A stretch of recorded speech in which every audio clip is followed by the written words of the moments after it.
What a beautiful day. So I just got back from a long week of recording in different places. By the way, there's a whole thing about this whole mess coming up. And the studio is still torn apart because we are still knee deep in reworking one of these rooms as a new mix suite. More coming about that. The main thing I want to talk about today, I had a realization moment after a client had asked me to mix something that was almost 5 years old. And it gave me this aha moment to kind of reinforce what I've been doing since I've been working on those sessions almost 4 to 5 years ago. Let's talk about it.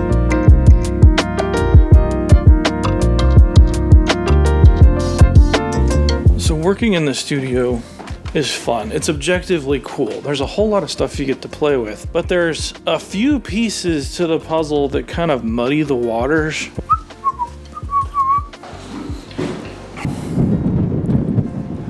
Gorgeous day. Now we're properly mobile. Oh my gosh. I've been going to the gym more and my arms are just absolutely obliterated today. Cool. Maybe I don't want to hold this thing. So I had a client reach out to me after years of a project just kind of sitting. This is the person who likes to do this stuff as a hobby, but I mean, oftentimes when we go back and listen to stuff we've recorded months ago, let alone years ago, we're kind of horrified by how it sounds. I was pleasantly surprised, and what this whole process taught me was like something I already know about the process of recording, but we tend to let other things get in the way. I have a YouTube channel, and this session took place before that YouTube channel ever existed.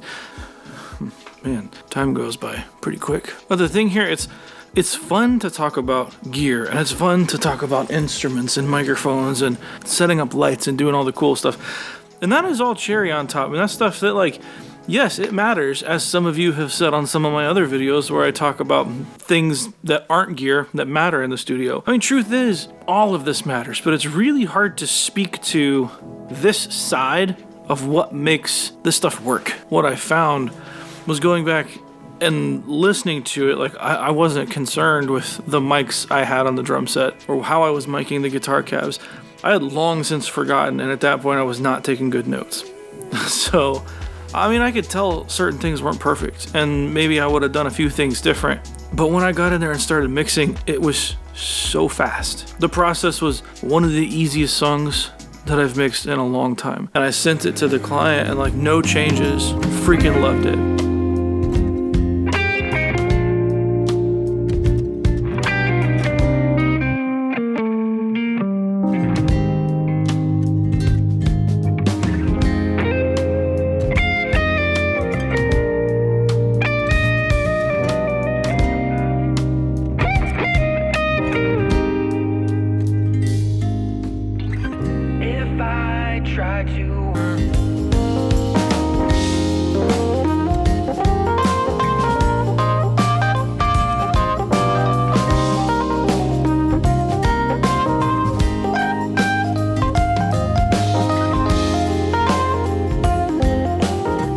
Once I got in under the hood and started remixing that song after years of it sitting, I realized that it was basically finished. And the reason for that was because the players were so good. The band that we had hired for that session, because yeah, the songwriter tends to play with people, but for that session we hire session players, as I often do now. This was early on in the career when I had I was hiring session players, but I hadn't been doing it for very long. And so in this case, I kind of had an aha moment because my gear choices and my techniques were pretty lacking back then. But what made the song so easy had nothing to do with those things. It was the quality of the players and the choices that they were making in the moment that made that mix come together so fast. So it wasn't, hey, this snare sounds great, or this kick sounds great. It wasn't how good the guitar tone was or how I was miking it. It was more about finding that moment with those players who were hired to play on a song. They don't know what it's gonna be, before they hear it, right before they play it in that session, in that moment. But the thing you get with players is their instincts. And those instincts go a really long way in a song and how a mix sounds. One of the things we talk about so much with mixing is arrangement. If the arrangement's good, then the song is going to be really easy to mix. You want to know how to get the easiest good arrangement of a song is hire a ton of players who are way better than you and get them all in the room at the same time. This little piece of sticker shock was the reason I didn't hire players for years while I was here at the studio, and I was a little proud and I wanted to play on as many projects as possible. I mean, I'm a relatively competent musician, but when you start adding all of these other things that you're doing on a project, you quickly realize that somebody else even less talented than me in this one aspect, although all of these players were far more talented than I was, even someone with less talent would be providing more value to me in this moment because their attention isn't stretched to all these different areas.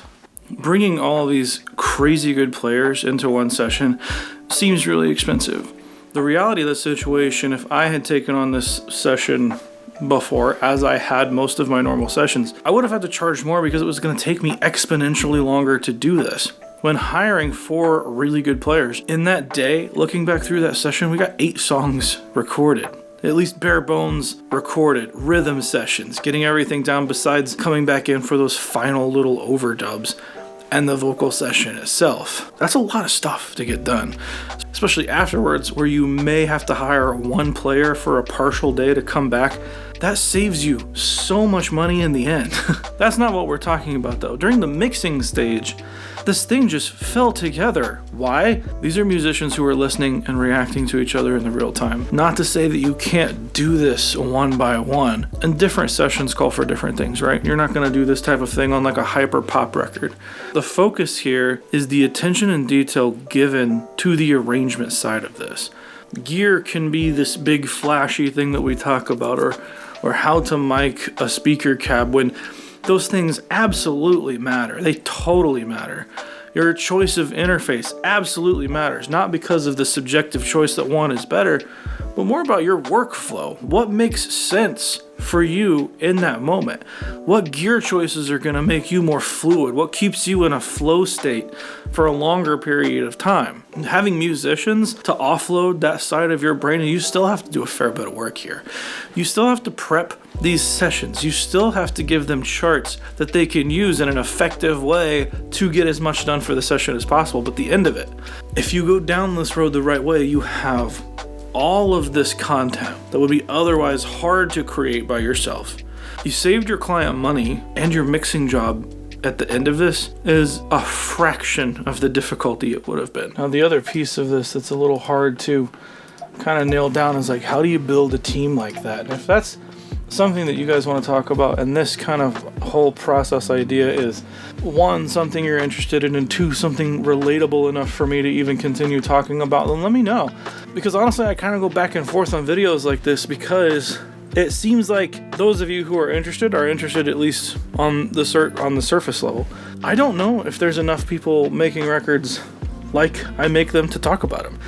At least you guys don't tend to talk a whole lot in the comments. This is stuff that I think is highly important, and we can go down a rabbit hole and a half on stuff like this without leaning too much on like gear-centric tricks that, yeah, they still matter, and yeah, we should still talk about them to an extent. But I want to know, is there enough out there interested in stuff like this that we can talk about? Please let me know. Comment down below. But until then, I'm Resident Loser Jeremy, and I'll see you in the next one.